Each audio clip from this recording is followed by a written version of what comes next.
सुस्वागतम. मुरांबा मालिकेच्या आजच्या भागामध्ये आपण पाहणार आहोत की आता रमा ही पुन्हा बाथरूममध्ये येते आणि तिने कपडे धुतलेल्या त्या कपड्यांवरती कुणीतरी माती टाकल्याचे आता रमाला समजते. ते शर्ट आता समोर धरत रमा म्हणते की माती, आणि ही माती कुणी टाकली असेल. तेवढ्यात पाठीमागून दरवाजा उघडून रमाला हाक मारून रेवा तिथे येते आणि म्हणते की रमा, झाले का ग कपडे धुवून. तेव्हा रमाच्या हातात तो भरलेला शर्ट बघून लगेच रेवा म्हणते की रमा, तू हे काय केलंस आणि तू रागाचा बदला घेतला ना. तर रमा म्हणते, मी कशाला बदला घेऊ. तर रेवा म्हणते की तू खरंच कपडे धुत होती ना. तेव्हा रमा म्हणते, हो मी कपडेच धुत होते, पण मला आता हळूहळू थोडा अंदाज यायला लागला की कपड्याला माती कुणी लावली म्हणून. रमा म्हणते की पण काही काळजी करू नका, मी हे कपडे पुन्हा धुईल. तर रेवा म्हणते की तुला हे कपडे पुन्हा धुवावेच लागतील आणि तुला ही कपड्याची भरपाई परतफेड करता येणार आहे का. हसतच रमा म्हणते की सॉरी मॅडम, मी करते सर्व काही व्यवस्थित. तेव्हा रमा पुन्हा कपडे धुवू लागताच इकडे रेवा विचार करते की ही रमा अजून कशी नाही चिडली. आणि आता रेवा तिथून जात असताना लगेच रेवाचा पाय सटकून रेवा ही बाथरूममध्ये खाली पडते. मोठ्याने ओरडत रेवा आता रमाकडे बघते, पण रमा अजिबात रेवाला उठवत नाही. तर कसे तरी उठत रेवा तिथून निघून जाते. रेवा जाताच रमा विचार करते की बरं झालं आपटली तोंडावरती, आणि आता मी नाही तर देवच तुला शिक्षा देणार आहे रेवा.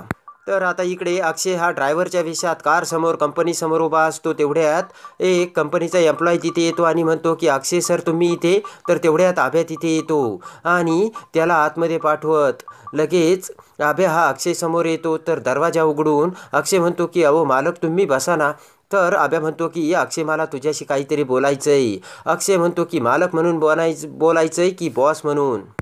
आभ्या म्हणतो की अक्षय मला भाऊ म्हणूनच बोलायचंय. तर हसतच अक्षय म्हणतो की मी हे असे ड्रायव्हरचे कपडे घातले ना. आभ्या म्हणतो की अक्षय हे सर्व काय चाललंय आणि तू जे वागतोयस ना ते मला अजिबात पटत नाहीये.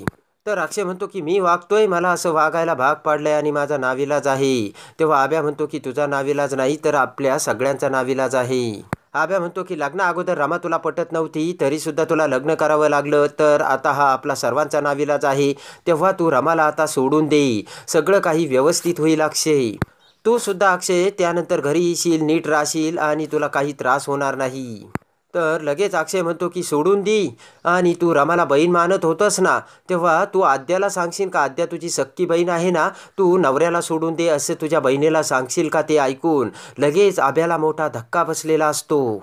तर अक्षय म्हणतो की आद्याचं दे सोडून, पण आरती वहिनीला सोडून दे ना तू. ते ऐकून आभ्या म्हणतो की अक्षय तू काय बोलतोयस आणि कुठला विषय कुठे नेतोयस. आभ्या म्हणतो अक्षय मी रमाला बहीण मानायचो आणि मला रमाबद्दल सहानुभूतीही वाटायची, कारण स्पेशली तिच्या घरच्यांबद्दल. पण रमामुळे आपल्या घरात जो काही त्रास सुरू आहे ना तो सर्व मला दिसतोय असे आभ्या आता अक्षयला बोलतो. आणि आपल्या माणसाला जर त्रास होत असेल तर मी काय बोलू नाही का असे बोलताच आता अक्षय म्हणतो की मग आपल्या माणसाला जर त्या शशिकांत मुकादमामुळे त्रास होत असेल तर तू त्याला का बोलत नाहीस. अक्षय म्हणतो की तो शशिकांत मुकादम कसा वागतोय, लहानपणापासून त्याने आपल्याला किती त्रास दिला हे तुला दिसत नाही का. आणि मग रमाकडून जर एखादी चूक झाली तर लगेच रमाबरोबर तुम्ही आबाळ कोसळल्यासारखं वागता. तिच्याकडून जर एक चूक झाली की लगेच तुम्ही तिला घराबाहेर काढायला जाता. तेव्हा जाऊ दे आभ्या, सोडून दे आता हा विषय असे अक्षय आता आभ्याला बोलतो. अक्षय म्हणतो जाऊ दे आता, आम्ही या सर्वातून बाहेर पडलोय. घर दार प्रॉपर्टी नाव सगळं काही मी सोडून दिलंय. अक्षय म्हणतो की उद्या जर सगळं जग रमाच्या विरोधात उभं राहिलं तरी मी रमाला सोडणार नाही आणि रमाच्या बाजूनेच उभा राहील. अक्षयचे ते बोलणे ऐकून आता आभ्याला मोठा धक्का बसलेला असतो. तर अक्षय म्हणतो की मी आता या सगळ्यांना लात मारून पुढे निघालोय. तर आभ्या म्हणतो की तुला सगळं ऐकतं मिळालं होतं ना, तेव्हा तू त्याला अशी लात मारलीस, पण मला आता हे सर्व करण्यासाठी किती त्रास होतोय तुला माहिती नाहीये. आभ्या म्हणतो की अक्षय तुला प्रेम माया सगळं काही मिळालं, तू म्हणशील तसं मिळालं, पण मला काय मिळालं. मला फक्त दुय्यम स्थान मिळालं, पण ते दुय्यम स्थान सुद्धा मी स्वीकारलं अक्षय. आणि आता तू म्हणतोय की लात मारून निघाला आहेस. तर अक्षय म्हणतो की हे सगळे तुझे अजम्पशन आहेत. अक्षय म्हणतो की तुला आता असं वाटतंय ना, मग उपभोग ना ते, तू आता तिकडे एकटाच आहेस. अक्षय म्हणतो मी तसंही लात मारून आलंय, तेव्हा मला कंपनी प्रॉपर्टी काहीच नकोय. अक्षय म्हणतो हे सगळं तुझं आहे, तेव्हा तू हे सर्व उपभोग आणि त्याचा आनंद घे आता. तर आब्या म्हणतो की पर्सनली मला तू माझ्या आयुष्यात माझा भाऊ म्हणून हवा आहेस अक्षय, तू काहीही समज. अक्षय म्हणतो की मागच्या काही दिवसात आयुष्य कसं जगायचं नाही याचा मला वेगळा दृष्टिकोन सापडलाय आब्या. अक्षय म्हणतो की तुझ्यात आणि माझ्यात हाच फरक आहे अभिजित. तुला असं वाटतंय की अर्धा ग्लास रिकामा आहे आणि मला असं वाटतंय की अर्धा ग्लास भरलेला आहे. आब्या म्हणतो अक्षय तू हे काय बोलतोयस, तू आता बदललायस आणि रमामुळे बदललायस ना तू, आणि मला विश्वासच वाटत नाही की मी माझ्या भावासोबत बोलतोय म्हणून. तर आता इकडे अक्षय म्हणतो की तू सुद्धा आब्या त्या शशिकांत मुकादमांमुळे खूप बदललाय. अक्षय म्हणतो की तेव्हा आता आपण फक्त मालक आणि नोकर हेच आपलं नातं आहे. तर आब्या म्हणतो ठीक आहे तू म्हणशील तसं अक्षय. इकडे आता रमा तिचे कपडे धुवून झाल्यानंतर आता अक्षयच्या आणि तिच्या बेडरूमचा दरवाजा उघडते. तर रमा जुन्या आठवणीत आता हरवून गेलेली असते. हळूहळू एक पाय टाकत पुढे येत रमा ही तिच्या बेडरूममध्ये येते आणि त्या सर्व वस्तू बघू लागते.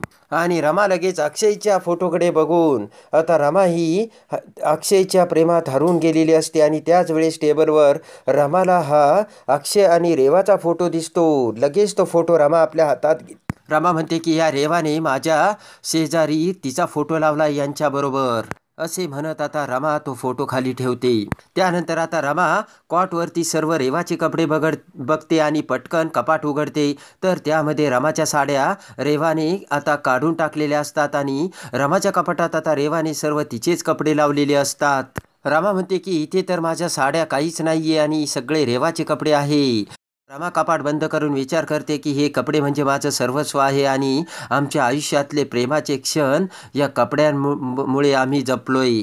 तर त्या बेडरूममध्ये आरशासमोर आता अक्षयने कसे रमाच्या 2 वेण्या घातल्या होत्या आणि रमाला गजरा लावला होता हे सर्व आता रमाच्या डोळ्यासमोर येते. तेवढ्यात रेवा तिथे येते आणि रमाला बघते. पटकन रेवा आता रमा शेजारी येते आणि म्हणते की आता ही माझी खोली आहे आणि तू इथे थांबायचं नाही, चल, असे म्हणत आता रेवा ही रमाचा हात धरून रेवाला दरवाजाच्या बाहेर ढकलते आणि दरवाजा बंद करून घेते. तेव्हा रमाला मोठा धक्का बसलेला असतो. इकडे आता अक्षय हा कार समोर उभा असताना आभ्या आणि शशिकांत तिथे येतो. तर पटकन दरवाजा उघडून आता अक्षय हा शशिकांतला आतमध्ये बसवतो. तर आता आभ्याची बॅग आतमध्ये ठेवत अक्षय आभ्याला सुद्धा आतमध्ये बसवतो आणि म्हणतो की मालक कुठे जायचंय. तर आभ्याला मोठा धक्का बसतो. तेव्हा शशिकांत म्हणतो की गाडी व्यवस्थित क्लीन केली ना. तर अक्षय म्हणतो ते कसा विसरेन मी. तर लगेच शशिकांत म्हणतो की घरी चल. इकडे आता घरी येताच आभ्या हा आनंदकडे येतो आणि म्हणतो की आनंद दादा मला तुझ्याशी थोडं बोलायचंय आणि मी आज हे घरी जे चाललंय ना ते मला अजिबात पटत नाही, त्यामुळे अक्षयशी बोलायला गेलो होतो. आभ्या म्हणतो मला एक सांग ना आनंद दादा, आता रमा ही अक्षयसाठी सगळं काही झाली आहे का आणि अक्षय हा आता घर त्याची माणसे त्याने सर्व काही सोडून दिले का. आभ्या म्हणतो की आपल्या घराची परंपरा ही सगळी अनादर झाली का त्या अक्षयला. तर आनंद म्हणतो की कसं अनादर झाला असेल हे सगळं. आनंद म्हणतो की मला माहिती आहे की आजीने मोठ्या कष्टाने ही कंपनी उभी केली, पण त्याच आवेशाने प्रयत्न करून अक्षयने ती कंपनी वाढवली, तिचा ग्रो केला आणि अक्षयमुळेच आपल्या कंपनीचं मार्केटमध्ये रिप्युटेशन आहे आणि नाव आहे, हे तू लक्षात ठेव आभ्या. तरी सुद्धा आज हा मुलगा या सर्व गोष्टी सोडायला तयार आहे, कारण त्याला माहिती आहे की इथले माणसे चांगले नाहीत आणि इथे अन्याय होतो म्हणून. आभ्या म्हणतो की दिसतंय मला हे सगळं आणि मी सुद्धा अक्षय एवढीच खांद्याला खांदा लावून कंपनीसाठी मेहनत घेतली. आनंद म्हणतो की हो तू सुद्धा तेवढीच मेहनत घेतली तेही मला कळतंय, पण याचा अर्थ असा नाही का एखादा माणूस जर चुकत असेल तर त्याला त्याची चूक दाखवून द्यायची नाही म्हणून. आभ्या म्हणतो की जर आपल्या सगळ्यांच्या चुका दाखवायच्याच आहे तर मग रामाला सुद्धा तिची चूक दाखवा ना, का दाखवायचीच नाही तिची चूक. आभ्या म्हणतो की मोठ्याच्या बाबतीत औषधांच्या बाबतीत जो बेजबाबदारपणा झाला होता ना तो मी अजिबात विसरलेलो नाहीये अजून. ती एक छोटी चूक नव्हती आणि माझ्या बहिणीचं लग्न मोडलं होतं ती सुद्धा छोटी चूक नव्हती आणि हे सर्व त्या रामामुळे झाले होते. तरी सुद्धा अक्षय हे मानायला तयारच नाही आणि तो लोकांना सांगत सुटला की मी माझ्या बापाच्या विरोधात जाऊन कसा जगतोय ते. आभ्या म्हणतो की मी अक्षयला सांगतो ना आपण घरी येऊन शांतपणाने बोलू आणि या विषयावरती काहीतरी तोडगा काढू.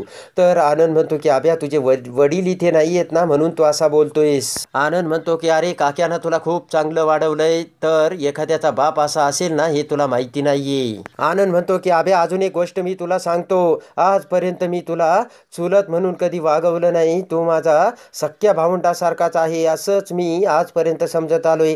तेव्हा माझा भाऊ माझी बहीण असं तू तू माझ्यासमोर म्हणू नकोस, कळलं का तुला असे म्हणत आता आनंद पुन्हा त्याच्या कामाला लागतो. तेव्हा अभ्याला मोठा धक्का बसलेला असतो. इकडे आता आनंद आणि जान्हवी त्यांच्या बेडरूममध्ये येऊन सीमाला भेटतात आणि आनंद सीमाला म्हणतो की आई, आम्हालाही हे पटलं नाही की रमा अक्षयवरती अन्याय होऊन त्यांना असा त्रास सहन करावा लागतोय. जान्हवी म्हणते की रमाने सर्व कपडे स्वच्छ धुतले होते, पण रेवाने येऊन त्या कपड्यांवरती माती टाकली आणि रमाला ते कपडे पुन्हा धुवावे लागले. आनंद म्हणतो की आई, मला काक्या सांगत होता की अक्षयने सर्व मेहनत करून तू घरासमोरचा पालापाचोळा गोळा केला होता, पण शशिकांत मुकादमाने येऊन तिथे सर्व केरकचरा केला आणि वहीचे पानं फाडून टाकले आणि इकडे तिकडे पुन्हा पालापाचोळा केला आणि अक्षयला ते सर्व पुन्हा साफ करून घ्यावं लागलं. हे ऐकताच आता सीमाला मोठा धक्का बसलेला असतो. आनंद म्हणतो की पोटच्या पोराबरोबर असं कोण वागू शकतं का, आणि एकदम राक्षसी भयंकर माणूस आहे हा शशिकांत मुकादम. जान्हवी म्हणते की आता बघा मी त्या रेवाची कशी जिरवते ते आणि काय करते ते. तेव्हा सीमा ही रेवाकडे बघू लागते. आता शशिकांत पुन्हा अक्षय रमाला घेऊन सर्वांना घरातील बोलावतो आणि म्हणतो की जर रमाने काही चूक केली तर अक्षयच्या पगारातून पैसे कट, आणि जर अक्षयकडून काही चूक घडली तर रमाच्या पगारातून पैसे कट. तेव्हा सर्वांना मोठा धक्का बसलेला असतो. तर आता रमा ही किचनमध्ये आलेली असते. तेवढ्यात रेवा तिथे येते. तर आता रेवा ही रमाला म्हणते की अक्षयने तुला निवडून त्याच्या स्वतःची लायकी कमी करून घेतली. तेव्हा लगेच रमा म्हणते की अक्षय मुकादमाने तुम्हाला न निवडून तुम्हाला लायकी दाखवून दिली. तेव्हा रेवाला मोठा धक्का बसलेला असतो.